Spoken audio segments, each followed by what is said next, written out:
2 p.m. on the 2nd of June when the Grad rocket struck. A direct hit on the house as two sisters and their cousin sat in the afternoon sun. 20-year-old Massara suffered shrapnel injuries. A 10-year-old boy was treated for wounds in neighbouring Tunisia.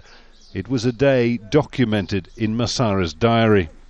She's recorded the major events of Libya's uprising since it began on February 17th.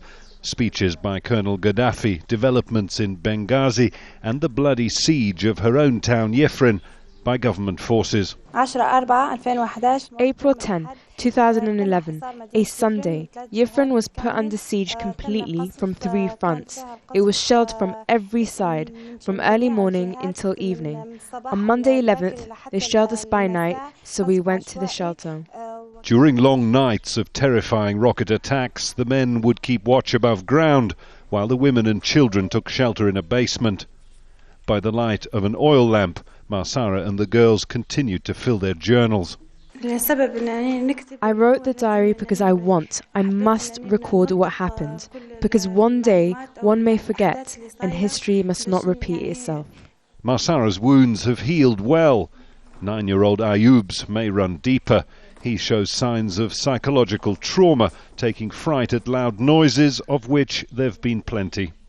The town of Yifrin is badly scarred after weeks of government occupation and heavy fighting. Most civilians fled as the siege began in early April, and it's still deserted. But for a few opposition fighters, a working hospital, and the few families who lived through it all. Among them, Massara's. 17 people in a single house. Nafusa mountain Berbers determined to stand their ground. We stayed here to free our town. Like our mountains, we cannot be moved. We are Berbers, we don't know fear.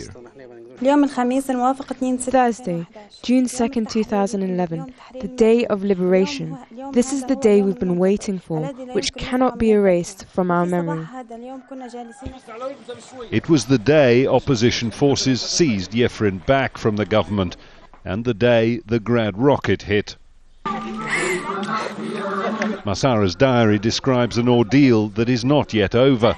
On this day, she'll record the joyful return of family members from Tunisia. But there is still the frequent sound of war in the distance. The front line isn't far away. Jonah, Al Jazeera, Yifrin, in the western mountains of Libya.